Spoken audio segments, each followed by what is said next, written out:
Ang parcel dumating na! Hello YouTube people! Ito naman po ang inyong abang lingkod na si Ethan Craftsman.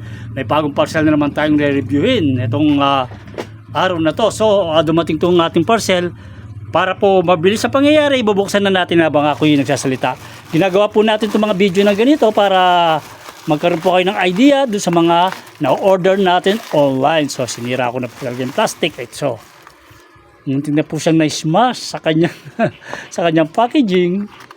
Ganyan lang po kanyang wala po siyang bubble wrap. So ganito yung ano niya. So ito yung ito yung takip siguro nung ating liquid. Hindi, extra takip to. So may takip yun. So ito po yung product na ating na-avail online. Electric mosquito repellent.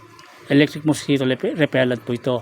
Na kung titignan nyo, ito po ang specification naka 220 volts, 250 hertz, 4 watts po yung niya. Kumbaga yung power consumption niya 4 watts.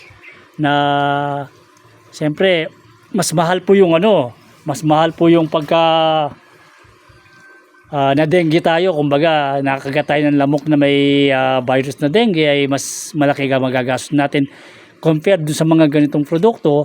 So wala lang pong mawawala sa atin kung i-try natin. At mga tested naman po itong mga ganitong produkto, kasi hindi naman po ilalabas sa merkado to kung hindi po na-approve, na tested po itong mga ganito. May mga barcode. So it means talagang masasabi natin na legit po yung mga produkto na ganito. So ito po yung pinaka main na mosquito machine niya. Then ito yung repellent. Ito yung electric mosquito repellent. Ito yung kanyang So ang kanyang yan, nababasa naman po kung titignan niyo yung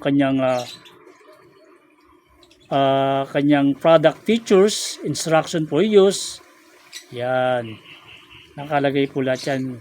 PVC-able naman po na nababasa nyo. So ito po yung niya. Although Chinese po ang pagkasulat, pero meron naman sa electric mosquito repellent na alam natin. Ito po yung liquid. So pagka bubuksan po natin ng ganyan yan, so ito po yung pinaka rad niya. Dun sa kanyang instruction, yun, ipapasok lang po ito dito. Yan, nakikita niyo yan.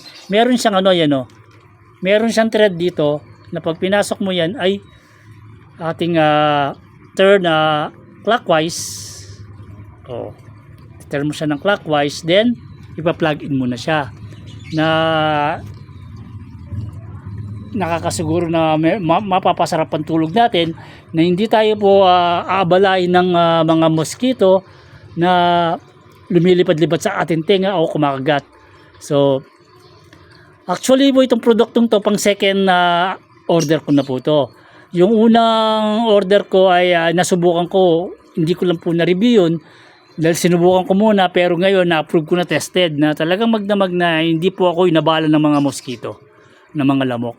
Kaya itong second take ng aking review, unboxing review, demo, para po magkaroon rin po kayo ng information about this product na effective po siya. Kumbaga it's amazing, masasabi ko na hindi po siya talo, panalo po tayo dito sa produktong to dahil nasubukan ko na, kaya bumili uli ako ng pangalawang spare. At may nabibili ng saparadong ganito, yung mismo kanyang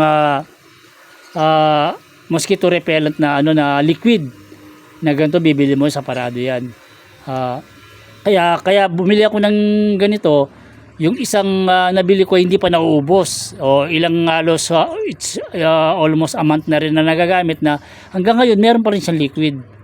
So hinihintay ko lang na maubos yun, then o-order ako for puro repellent naman, puro ganitong liquid ang bibilin ko na nun. Kasi meron na tayong pinaka-machine, bali dalawa na yan. Yung isa nasa kwarto, yung isa ilalagay ko sa sala. Para pa kahit na naglalaro rin yung kids ko, hindi tayo kumbaga nababahala na makagat siya ng lamok. So kuha tayo ng extension para makita nyo kung nagwo-work ba itong second product na nabili natin. Yung unang product na nabili natin ay patok naman. Ngayon nakita nyo yung extension natin ay may ilaw. It means active siya.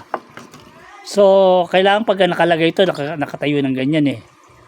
Nakatayo siya ng ganyan. So, ipa-plug in natin. Pag plug in mo, ito yung pinaka main switch niya. Pag kayo na may ilaw yan. Yan. Nakita niyo yung ilaw na red. It means, functional yan siya.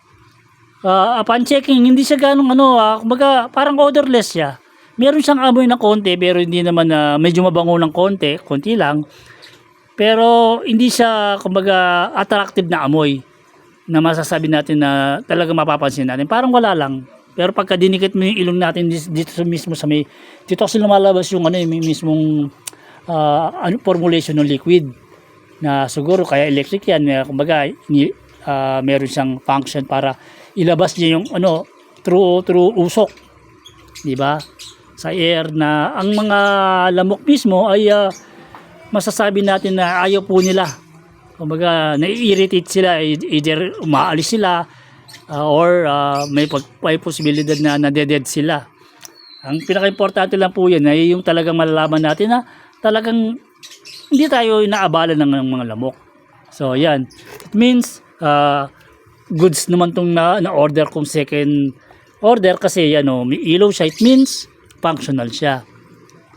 So, I hope nakatulong po itong ating unboxing review about dito sa electric mosquito repellent na order natin. Okay na okay ito kasi nasubukan na natin. So, kung bago lang kayo sa aking channel at sa mga video, don't forget to like, share, comment, and subscribe to Ethan Craftsman. Isa lang masasabi ko sa produktong ito, it's amazing! Lagi pong tandaan ang paalala ninyong abang lingkod na si Ethan Craftsman. Enjoy, keep safe, and God bless!